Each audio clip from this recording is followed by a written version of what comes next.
everybody, my name's Wet, and today we're gonna review this book, The Magic Finger.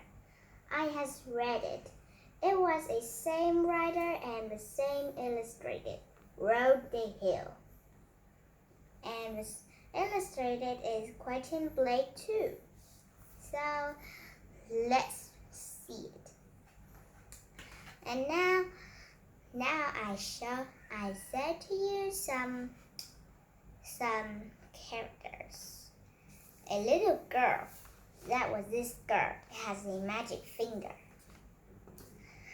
Philip Gregg, William Gregg, Mr. and Mrs. Gregg. Well, and now let's review it.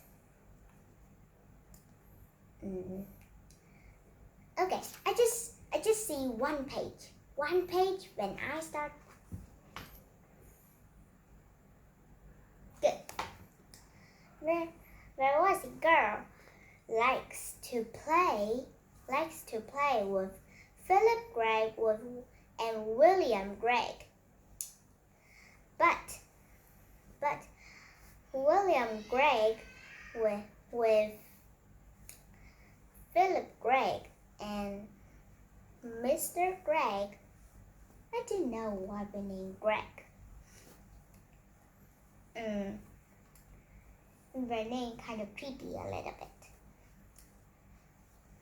And their father, or Mr. Gregg, always go hunting on afternoons. All afternoon. They all love to do it.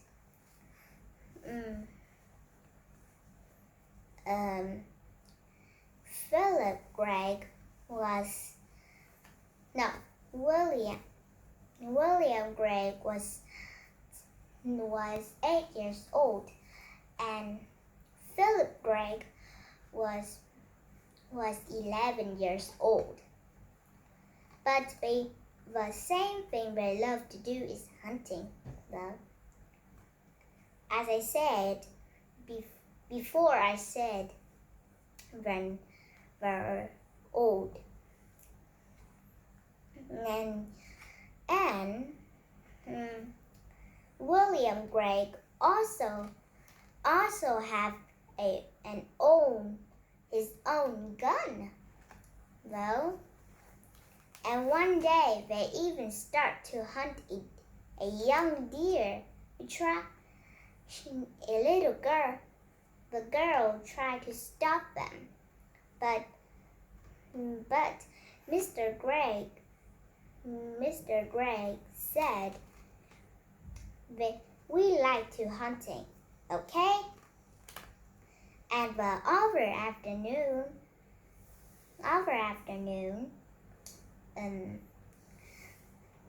they start to shoot 6 birds.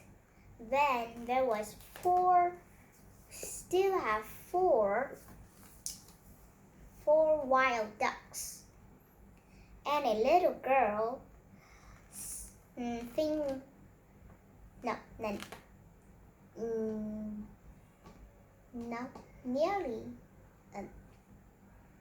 little girl, her fingers start to have a power.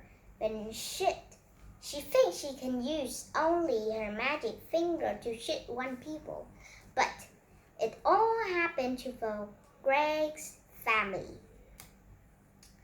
When they wanted to shoot the 4 wild ducks, but they miss. They can't see. At night, everyone are sleeping. Mr. Gregg go outside to take some wood. But he still sees the wild ducks flying around the house. He tried to shoo them away, but the wild ducks still fly around there. Then he tried to harm those ducks, but he still can't see them. So he start to okay, let's go. Then the next morning, then what they saw was the Gray family start to be small, and their arms are turned to wings. Philip and William Gray are small too. Instead of arms, they got wings. Well, wings. And they said to their parent, "Mommy, Daddy, we can fly." They can fly in all the house. Mr. Gray tried to look in the mirror, but she is so short she can't see it, and they're so small, kind of like a duck. Well, I know what a duck's size was, kind of like here.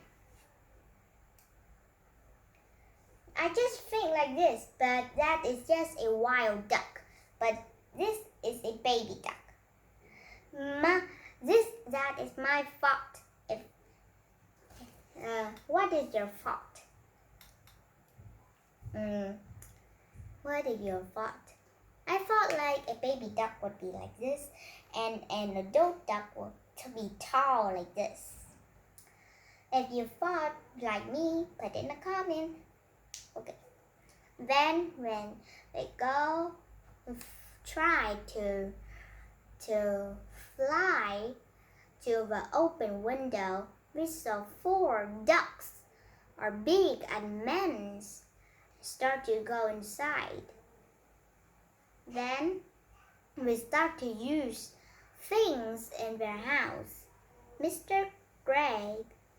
Scratch cried. Those dirty ducks used my beautiful stove, she cried. Then Mr.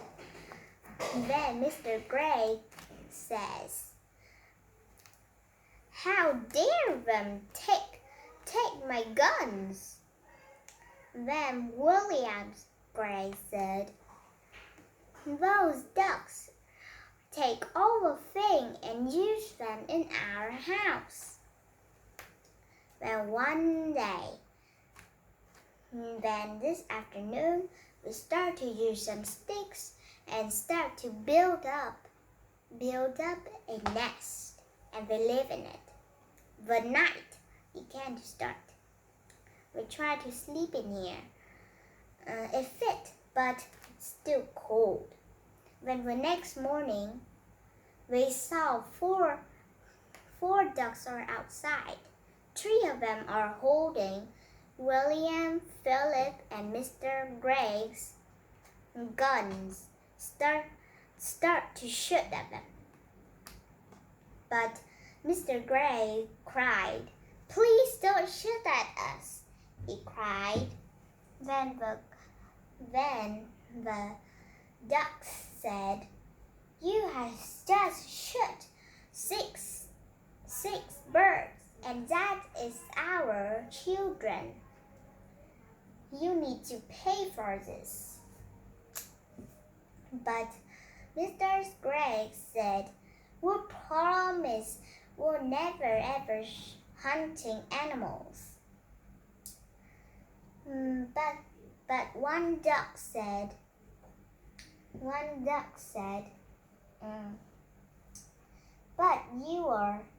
but yesterday you just hunt a young deer," the duck said. Then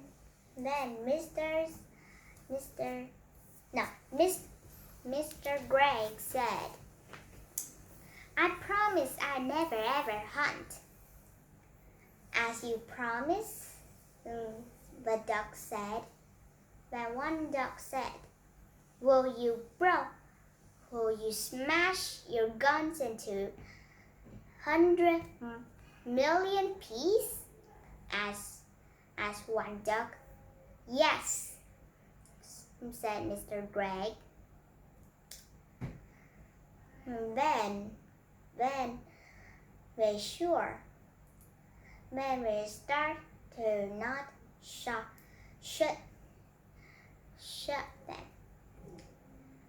them. Shot them. Then the next day we turn back to animal peoples. Then we change their name into eggs. Now Philip Greg turned to Philip Eggs or something. William Greg would turn into William Egg. And Mr. Greg would turn to Mr. Egg. And Mr. Greg would turn to Mr.'s Egg. Sound funny. Then one day, the little girl asked them, Mr. Greg, why aren't you hunting? She asked. Then Mr. Greg said, call me Mr. Egg. Now I never ever hunt, he said. Then at the middle of the garden, she saw William and Philip are feeding the birds foods.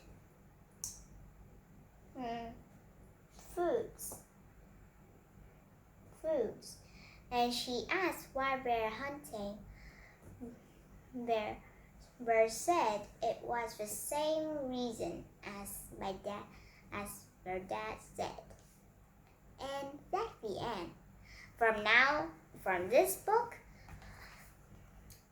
the moral of this book, what I learned from this book was never ever hunting, or you have big consequences. So when you're grown up, never hunting. It's bad for the wild animal. Instead of hunting, you could help those animals planting trees for them. And start not to cut down trees too much. Polluted gas and water. Or in the future, the earths won't be as you like to. Bye bye. I think you has learned from this book.